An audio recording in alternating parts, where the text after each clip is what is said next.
Informativo Jurídico Educacional é uma publicação virtual do Instituto de Pesquisa e Administração da Educação que destaca os principais fatos, legislações e normas aplicáveis especialmente às escolas de educação básica. Nessa edição nós iniciamos pelo Enem, pela reforma do ensino médio, a nova ensino médio, e que foi objeto de uma grande série de medidas que avanços, retrocessos, mas que foram consubstanciados em diversas portarias que estão aqui citadas e transcritas dos links. Mas nós temos o cronograma de implantação, que foi objeto da portaria 521, do dia 13 de julho de 2021, que foi modificado.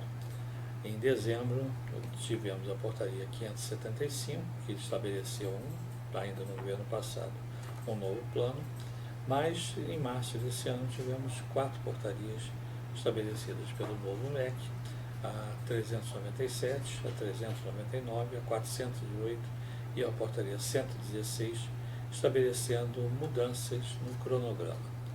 Todas essas portarias estão ainda em análise, há naturalmente reações por parte dos Conselhos Estaduais de Educação, que não aceitam fazer mudanças pelo MEC, e temos aí que acompanhar, mas em termos concretos, em termos de legislação, temos essas portarias para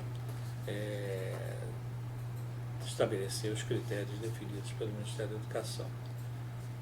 Sistema de avaliação da educação profissional e tecnológica tinha uma portaria de março de 2023 que estabeleceu a revogação.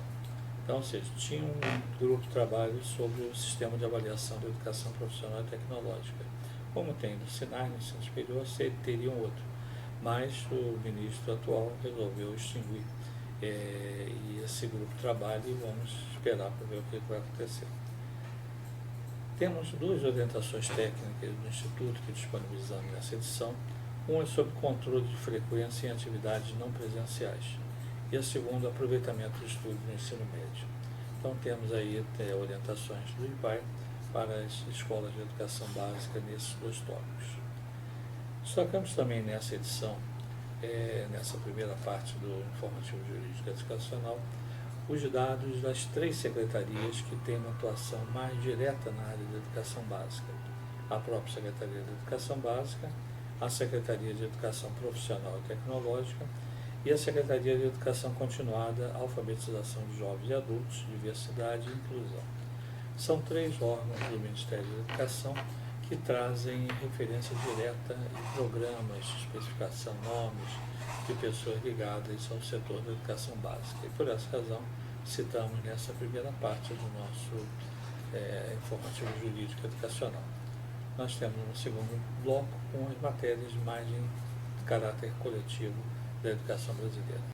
Nesse segundo bloco do nosso informativo, vamos destacar os aspectos que são aplicáveis a todos os segmentos da educação básica, superior, pública e privados. E a primeira matéria de relevância é a recomposição do Fórum Nacional de Educação. O governo federal definiu uma alteração bastante significativa do Fórum Nacional de Educação e editou uma portaria número 478, do dia 17 de março, com a nova composição. Tem de tudo, tem todas as entidades e mais algumas que foram escolhidas para integrar o fórum. O que vai acontecer a gente não sabe, porque com tanta entidade vai ser difícil chegar a algum consenso.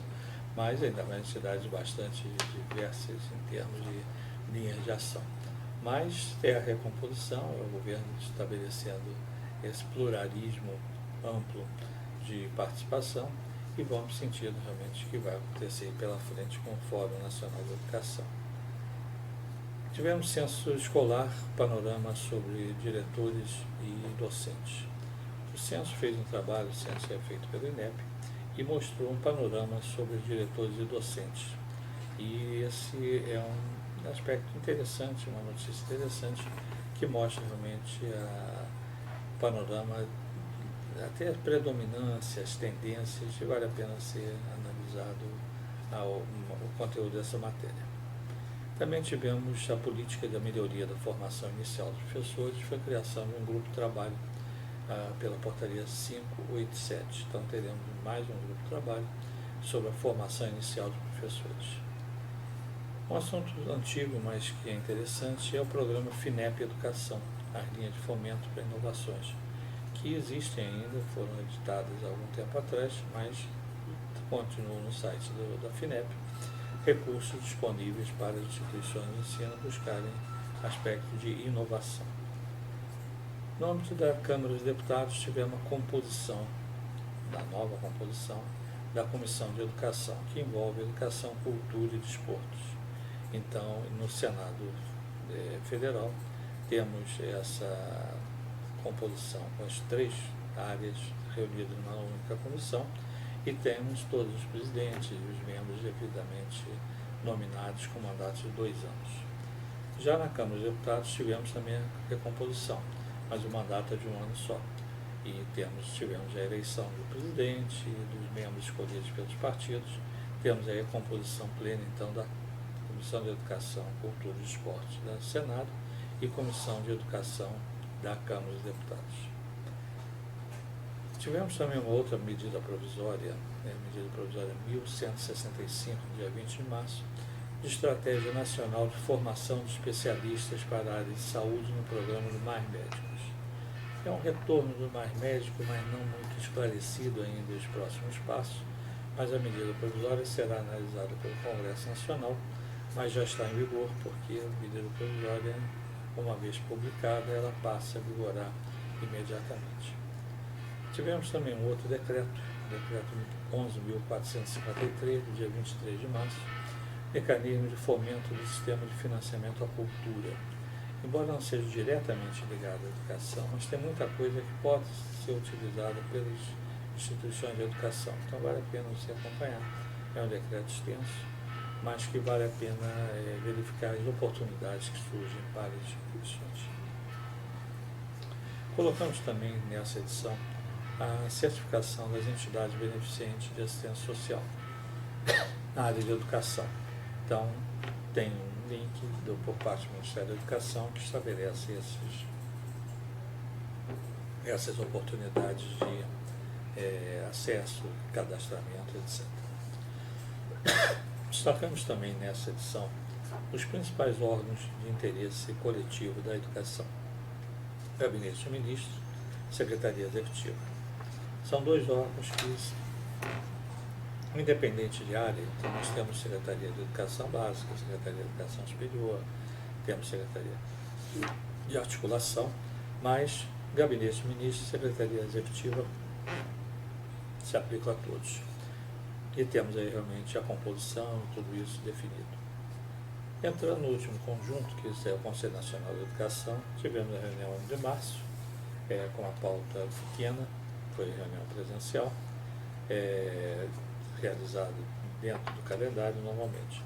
Tivemos a continuidade da divulgação das súmulas dos pareceres. Já tínhamos tido uma primeira parte de dezembro, tivemos uma segunda parte, tivemos uma primeira, segunda e terceira parte dos pareceres aprovados no mês de janeiro. Ainda falta fevereiro, falta março, mas pelo menos já temos aí dezembro e janeiro, com todos os pareceres listados e não todos disponibilizados ainda, mas temos aí, já sabemos oficialmente o que foi aprovado e o que tem de oportunidade para as instituições. Então, fechamos assim os nossos informativos com o resumo de tudo que aconteceu de mais relevante durante o mês de março.